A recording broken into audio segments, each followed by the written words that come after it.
आदित्य जंगल से लकड़ियां काटकर अपनी झोपड़ी की ओर लौटा ही था कि उसने देखा उसकी माँ चंद्रलेखा की आंखों में आंसू थे।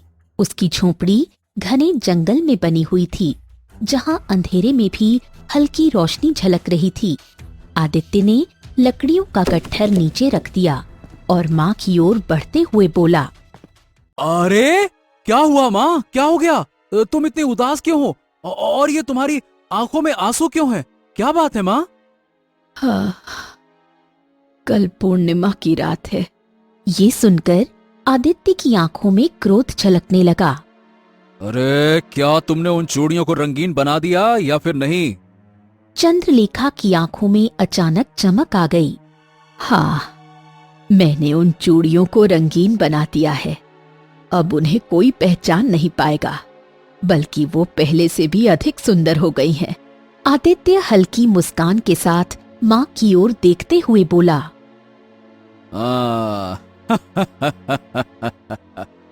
कल मैं इन चूड़ियों को केशव नगर राज्य में बेचने जाऊंगा। देखना माँ, हमारी गरीबी के दिन खत्म होने वाले हैं। हम पहले की तरह धनवान बनेंगे। काश ऐसा ही हो।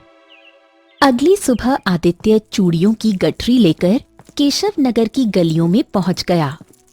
अरे रंग बिरंगी चूड़ियां ले लो, चूड़ियां नीली पीली गुलाबी लाल हरी हरी चमकदार चूड़ियां चूड़ियां चूड़ियां चूड़ियां पहनो अपनी कलाई में, चमके चूड़ियां ऐसे जैसे हो दिन का उजाला। चूड़ियां चूड़ियां चूड़ियां चमकदार चूड़ियां। एक स्त्री उसकी ओर बढ़ती हुई बोली, तुम्हारी चूड़ियां तो बड़ी सुंदर हैं। इसके दाम क्या हैं? आदित्य गर्व से ऊंचे दाम बताने लगा। इतने ऊंचे दाम? केशव नगर के आम लोग ये नहीं खरीद पाएंगे। तुम्हारी ये चूड़ियां तो सिर्फ राजमहल में ही बिक सकती हैं। हाँ, वैसे भी मेरी चूड़ियां साधारण नहीं है। मैं इन्हें राजमहल में ही बेचूंगा। हाँ, चूड़ियां चूड़ियां चूड़ियां। आदित्य बिना रुके राजमहल की ओर बढ़ गया। राजमहल का विशाल दरवाजा, बाहर पहरेदार खड़े थे। आदित्य दरवाजे के पास पहुंचा ही था कि तभी एक सैनिक उसे रोकते हुए बोला, ए, कौन हो तुम? बिना इजाजत के अंदर नहीं जा सकते। अरे मैं एक चूड़ी वाला हूँ, महाराज को चूड़ियां बेचने आया हूँ। महाराज की रानी और राजकुमारी के पास पहले से ही अनगिनत चूड़ियां हैं। वो तुम्हारी चूड़ियां क्यों खरीदेंगे? हैं? आदित्य ने बिना झिझके अपनी गठरी खोल दी और सैनिक को चूड़ियां दिखाने लगा। सैनिक की आंखें चमक उठी। हाँ, बाप रे, ये चूड़ियां, ये तो अद्भुत हैं। इतनी खूबसूरत चूड़ियां मैंने पहले कभी नहीं देखी। मैं तुम्हें महाराज के दरबार में जाने की अनुमति देता हूँ। जाओ। आदित्य गर्व के साथ भीतर प्रवेश कर गया। राज दरबार में राजा विक्रम अपने सिंहासन पर बैठा था। उसकी पत्नी रानी रुक्मणी और उसकी पुत्री राजकुमारी सुलेखा उसके पास थीं। दरबार में अन्य मंत्री और सेवक भी मौजूद थे। कौन हो तुम और दरबार में क्यों आए हो? महाराज की जय हो। महाराज, मैं एक चूड़ी वाला हूँ। आपके राज्य की स्त्रियों के लिए बेहतरीन चूड़ियां लाया हूँ। राजकुमारी सुलेखा उत्सुकता से चूड़ियों की ओर देखने लगी। भाई हमें भी तुम्हारी चूड़ियां दिखाओ। आदित्य ने गठरी खोल ली और जैसे ही रंग बिरंगी चूड़ियां बाहर आईं, दरबार में हलचल मच गई। सब हैरानी से चूड़ियां देखने लगे। वाह वाह वाह वाह, कौन हो तुम और ये चूड़ियां कहाँ से लाए हो? महाराज, मेरा नाम आदित्य है और मैं एक चूड़ी वाला हूँ। मेरे पास इन रंगीन चूड़ियों का संग्रह है। ये चूड़ियां बहुत सुंदर हैं। मुझे दिखाओ। मुझे चूड़ियों की परख बहुत अच्छी है। दिखाओ। आदित्य ने गठरी से चूड़ियां निकालकर राजा विक्रम के सामने रख दी। वाकई में तुम्हारी चूड़ियां हैं तो बहुत सुंदर, पर मुझे ऐसा क्यों लग रहा है कि जैसे जैसे मैंने इन्हें पहले कहीं देखा हो। मुझे ये चूड़ियां बहुत पसंद आई हैं। मंत्री जगन्नाथ, आदित्य को स्वर्ण मुद्राएं दे दो। बहुत समय बाद रुक्मणी को कुछ पसंद आया, दे दो। मंत्री जगन्नाथ ने स्वर्ण मुद्राओं की पोटली लेकर आदित्य को दे दी। आदित्य खुशी से भरकर चूड़ियां लेकर राजमहल से बाहर चला गया। रानी रुक्मिणी अपने कक्ष में चूड़ियां पहनने चली गईं। अचानक उसकी आंखों में जलन होने लगी। क्या हो रहा है मुझे कुछ दिखाई नहीं दे रहा। माँ, क्या हुआ आपको? मुझे कुछ भी दिखाई नहीं दे रहा। मेरी आंखों में जलन हो रही है। राजकुमारी सुलेखा तुरंत दौड़ते हुए राज दरबार में चली गई और सारी घटना राजा विक्रम को बताने लगी। राजा विक्रम और मंत्री जगन्नाथ रानी रुक्मिणी के कक्ष में आ पहुँचे। अरे अरे, क्या हो गया रुक्मिणी? ये तुम्हें कुछ दिखाई क्यों नहीं दे रहा? क्या बात है? पता नहीं क्यों अचानक से मुझे कुछ दिखाई देना बंद हो गया है। मेरी आंखों में जलन मच रही है। राजा विक्रम ने तुरंत पास रखे जग का पानी उठाकर रानी रुक्मिणी की आंखों में डाल दिया। पानी की कुछ बूंदें चूड़ी पर गिर पड़ी। अचानक चूड़ी का रंग उतरने लगा। हाँ, अरे ये क्या हो रहा है? अरे ये तो वही चूड़ियां हैं जिन्हें मैं बरसों से तलाश रहा था। हाँ। राजा विक्रम ने चूड़ी को रानी रुक्मिणी के हाथों से निकाल लिया और मंत्री जगन्नाथ की ओर देखकर बोला, मंत्री जगन्नाथ, ये चूड़ी तो वही चूड़ी है जिसे मैं बरसों से ढूंढ रहा था। आखिर ये चूड़ी उस चूड़ी वाले के पास कैसे आई? पिताजी, ये चूड़ी कौन सी है? अरे बेटा, तुम अपनी माँ का ध्यान रखो सुलेखा। हम राज्य के सबसे बड़े वैद्य को बुलाने के लिए मंत्री जगन्नाथ के साथ जा रहे हैं। ठीक है, ध्यान रखना। राजा विक्रम और मंत्री जगन्नाथ राजमहल से बाहर निकल गया। कुछ ही देर के बाद राज्य का सबसे बड़ा वैद्य रानी रुक्मिणी के पास बैठा था। वो उसकी आंखों में ध्यान से देख रहा था। राजा विक्रम और मंत्री जगन्नाथ पास खड़े हुए थे।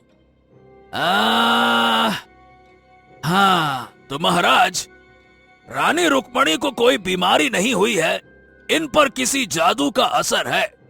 ऐसा लगता है कि जैसे शरीर पर कुछ ऐसा स्पर्श किया गया है जो नहीं होना चाहिए था।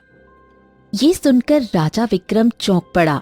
राजा विक्रम तुरंत चूड़ियां वैद्य के सामने रखता हुआ बोला, अरे कुछ देर पहले रानी रुक्मिणी ने ये चूड़ियां पहनी थी।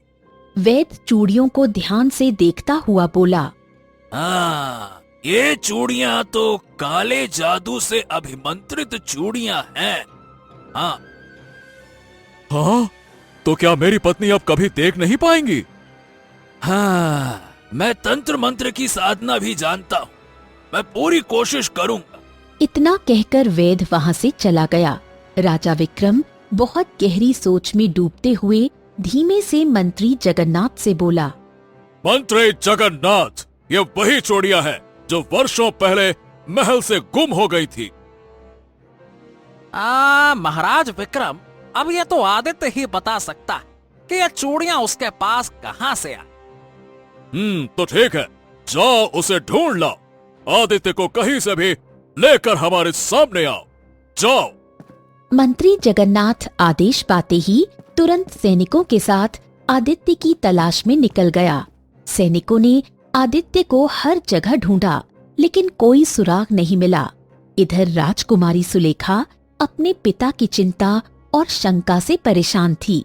वो खुद भी आदित्य को तलाश करते करते राज्य की सीमा तक पहुंच गई। अचानक उसे एक महिला दिखाई दी। क्या तुमने आदित्य चूड़ी वाले को देखा है? उसने कंधे पर चूड़ियों की गठरी बांध रखी है। हाँ, मुझे याद आया। कुछ समय पहले मैंने उसे देखा था। उसकी चूड़ियां बहुत सुंदर थीं, लेकिन उसने इतने अधिक दाम बताए थे कि मैंने उससे कहा था कि तुम्हारी चूड़ियां तो महल में ही बिक सकती हैं। वो जंगल से आता हुआ दिखा था। राजकुमारी सुलेखा ये सुनते ही तुरंत जंगल की ओर बढ़ गई। राजकुमारी सुलेखा जंगल के किनारे एक तालाब के पास पहुंच गई, जहां आदित्य खड़ा था। राजकुमारी सुलेखा गुस्से से तलवार की नोक आदित्य की ओर बढ़ाते हुए बोली, तुम कौन हो, बताओ। सवाल ये नहीं है कि मैं कौन हूं, सवाल ये है कि तुम कौन हो। अगर तुम सच्चाई जानना चाहते हो ना, तो जाओ, जाकर अपने महल के सबसे बुजुर्ग सेनापति मान सिंह से पूछो। वो तुम्हें बताएंगे कि तुम कौन हो और तुम्हारे पिता कौन है। तुम्हें क्या लगता है कि मैं तुम्हारी मीठी मीठी बातों में आ जाऊंगी? सच सच बताओ, तुमने ऐसा क्यों किया? आखिर तुमने ये अभिमंत्रित चूड़ी मेरी माँ को क्यों दी? वहां सामने देखो। राजकुमारी सुलेखा ने सामने देखा तो उसे एक झोपड़ी नजर आई। बाहर एक बूढ़ी औरत बैठी थी। आदित्य उस ओर इशारा करता हुआ बोला, वो मेरी माँ है। जाओ, जाकर अपने महल के बुजुर्ग सैनिक मान सिंह से मिलो। वो तुम्हें तुम्हारे पिता की सच्चाई बताएगा। मैं कहीं नहीं भागने वाला। मैं बरसों से अपनी माँ के साथ यहीं पर रह रहा हूं और यहीं पर रहूंगा। जाओ। आदित्य ये कहते हुए वहां से चला गया। राजकुमारी सुलेखा अपने मन में सवालों के साथ महल वापस लौट आई। रात के अंधेरे में बुजुर्ग सैनिक सेनापति मानसिंह के पास जाकर उसे सारी घटना बताते हुए बोले, सेनापति मानसिंह, मुझे बताओ, सच क्या है? कौन सा रहस्य है? मेरे पिता राजा विक्रम ऐसे कौन से रहस्य से जुड़े हुए हैं? बेटा, कुछ ऐसे रहस्य होते हैं राजकुमारी, जो बड़े ही भयावह होते। अगर तुम्हें सच जानना है तो केशव नगर राज्य के उस हिस्से की ओर जाना होगा जहां नदी पड़ती है। वहां तुम्हें एक टूटी हुई झोपड़ी मिलेगी। उस झोपड़ी में रतन नाम का एक बूढ़ा व्यक्ति रहता है। उससे कहना कि राजा विक्रम कौन है, हाँ, वो बताएगा। मैं उस बूढ़े से क्या पूछूंगी? मेरे पिता तो इस राज्य के महाराज हैं। हाँ, वो तुम्हें ऐसा सत्य बताएगा जिसे सुनकर तुम्हारा सिर चकरा जाएगा। राजकुमारी सुलेखा अगले दिन केशव नगर राज्य की नदी के किनारे चली गई। वहां वो टूटी हुई झोपड़ी स्थित थी। झोपड़ी के बाहर एक बूढ़ा व्यक्ति गहरी सोच में डूबा हुआ बैठा था। राजकुमारी सुलेखा उसके पास जाकर उसे सारी घटना बताते हुए बोली, मैं राजकुमारी सुलेखा राजा विक्रम की पुत्री हूँ। मुझे तुम्हारा नाम और सत्य जानना है। अरे तुम जा सकती हो। नहीं, मुझे सच बताना ही होगा। मेरी माँ बड़ी तकलीफ में है। उसकी आंखों में जलन हो रही है और वो देख नहीं सकती। आदित्य चूड़ी वाले ने हमारे परिवार के साथ ऐसा क्यों किया? तुम सच बताओ। हाँ, तुम्हारा पिता कोई और नहीं बल्कि वो मेरा पुत्र विक्रमादित्य है। क्या बकवास कर रहे हो? बूढ़ा व्यक्ति अंदर की ओर चला गया। एक पुरानी तस्वीर निकालकर राजकुमारी सुलेखा के सामने रख दी। उस तस्वीर में विक्रम, बूढ़ा व्यक्ति जो कि तस्वीर में जवान था, खड़ा था और एक स्त्री भी खड़ी थी। ये माँ थी उसकी, जो उसके बुरे कर्मों के बारे में सोच सोच कर स्वर्ग को सिधार गई। ये सब क्या हो रहा है? आखिर मेरे पिता का क्या रहस्य है? मैं वर्षों पहले चूड़ी का व्यापार करता था। गांव-गांव जाकर, राज्य जाकर चूड़ियां बेचता था। जब मेरा पुत्र विक्रमादित्य जवान हो तो वो बहुत महत्वाकांक्षी निकला। वो भी मेरे साथ चूड़ियां बेचने लगा। लेकिन उसके सपने बहुत बड़े थे। वो असंतुष्ट था। वो कुछ बड़ा करना चाहता था। उस समय केशव नगर राज्य में राजा भैरव का शासन था। राजा भैरव और रानी चंद्रलेखा दोनों ही बहुत दयालु थे। राजा भैरव का एकमात्र पुत्र आदित्य था, जो सबकी आंखों का तारा था। विक्रमादित्य कंधे पर चूड़ी की गठरी रखे हुए जंगल से होते हुए राज्य की सीमा तक पहुंचा ही था कि तभी एक तांत्रिक उसके सामने आ पहुंचा और उसे घूरते हुए बोला, तुम्हारे सपने बहुत बड़े हैं बेटे। क्या तुम नहीं चाहते कि तुम्हारा नाम हमेशा के लिए अमर हो? अरे तुम ये क्या कह रहे हो, मुझे तो कुछ समझ नहीं आ रहा है। अरे बेटे, तुम जो चूड़ियां बेचते हो, मैं उन चूड़ियों में ऐसा जादू कर सकता हूँ कि कोई भी उन चूड़ियों को पहनकर सम्मोहित हो जाएगा। हाँ। क्या बात कर रहे हो? क्या तुम वाकई में ऐसा कर सकते हो? और अगर ऐसा है तो मुझे वो जादू चाहिए। मुझे सब कुछ चाहिए तांत्रिक, मुझे सब कुछ चाहिए। हाँ, लेकिन इस जादू का एक बदला भी है। तुम जब चूड़ियों में जादू करवा लोगे तो एक शर्त पूरी करनी पड़ेगी। क्या शर्त? हमें बताओ, हम कुछ भी कर सकते हैं, बताओ। तुम्हें राजा भैरव को मारना होगा। वो जो राजा है, उसी के खिलाफ ये जादू काम करेगा। हाँ। राजा भैरव, वो तो एक महान राजा है। लेकिन अगर मेरे सपने सच हो सकते हैं तो मुझे उसका खात्मा करना ही होगा। हाँ, ठीक है तांत्रिक, मैं तैयार हूं। तांत्रिक ने चूड़ियों को काले जादू से मंत्र अभिमंत्रित कर दिया। अगले दिन विक्रमादित्य राजा भैरव के दरबार में पहुंच गया और एक विशेष सफेद रंग की चांदी जैसी चूड़ी राजा भैरव को दिखाते हुए बोला, महाराज की जय हो, महाराज की जय हो।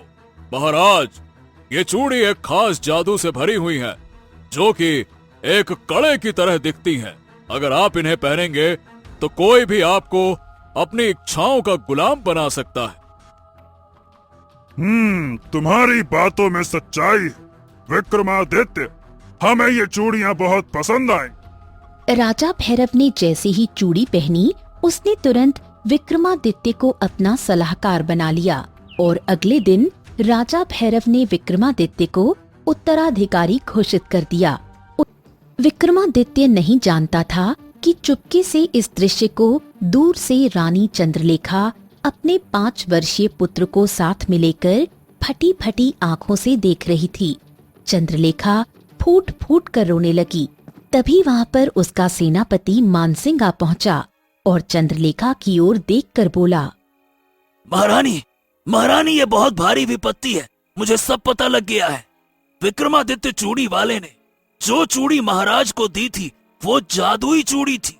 और तो और उसकी गठरी में सारी चूड़ियां काले जादू से अभिमंत्रित की हुई हैं। आपको तुरंत उस चूड़ी की गठरी को लेकर आदित्य को महल से बाहर ले जाना है। हाँ, मैं आपको गुप्त रास्ते से महल के बाहर छोड़ाऊंगा। आप आदित्य के जवान होने के बाद अपने पिता की हत्या का बदला लेने की तैयारी करिए, ठीक है? पर अभी इस वक्त यहाँ से निकलिए महारानी, यहाँ आपकी जान सुरक्षित नहीं है। चलिए। सेनापति मानसिंह ने ऐसा ही किया। रानी चंद्रलेखा विक्रमादित्य की चूड़ी की गठरी लेकर अपने पुत्र आदित्य के साथ महल के गुप्त द्वार से बाहर निकल गई। तुमने अपने पुत्र यानी मेरे पिता को कभी समझाया नहीं।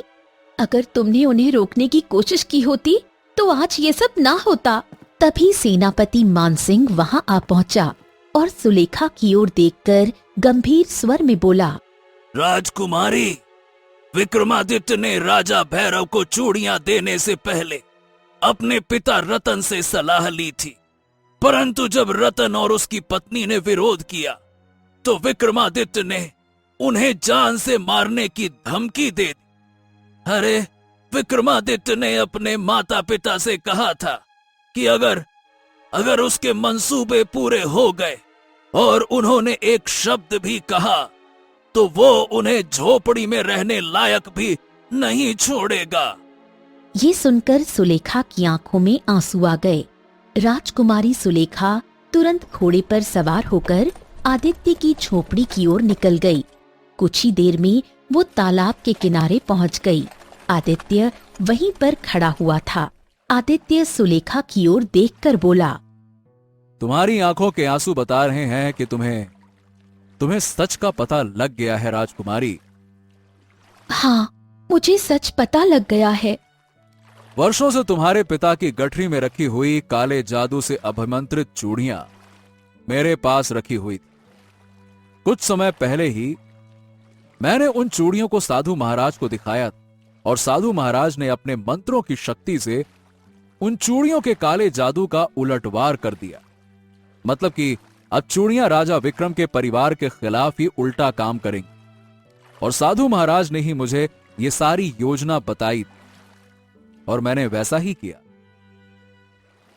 राजकुमारी सुलेखा क्रोधित होकर आदित्य और चंद्रलेखा की ओर देखकर बोली, मेरे पिता बहुत बड़े दोषी हैं और मंत्री जगन्नाथ को भी सजा मिलनी चाहिए। चलो मेरे साथ। वो दोनों राजकुमारी सुलेखा के साथ महल चले गए। आदित्य और रानी चंद्रलेखा को देखकर राजा विक्रम चौंक पड़ा और समझ गया कि उसका सारा रहस्य खुलकर सामने आ चुका है। सुलेखा अपने पिता राजा विक्रम से बोली, मुझे अब घृणा आती है कि मैं आपकी बेटी हूँ। अब तक मैं जिस महल में राजकुमारी जैसा जीवन व्यतीत कर रही थी वो मेरा नहीं था, उसका असली हकदार तो आदित्य था। ये सुनकर राजा विक्रम अपना सर नीचे करते हुए बोला। तभी वहाँ पर सेनापति मानसिंह आ पहुँचा। राजकुमारी सुलेखा मानसिंह की ओर देखकर बोली, मेरे पिता राजा विक्रम और मंत्री जगन्नाथ को तुरंत गिरफ्तार करके कारागार में डाल दो। अब ये जीवन भर कारागार में रहेंगे। सेनापति ने सुलेखा के आदेश का तुरंत पालन किया। तभी वहाँ पर साधु महाराज आ पहुँचे और सुलेखा से बोले, मैं वही साधु हूँ जिसने चूड़ियों पर उलटवार किया था। मैं तुम्हारी माँ को सही कर सकता हूँ।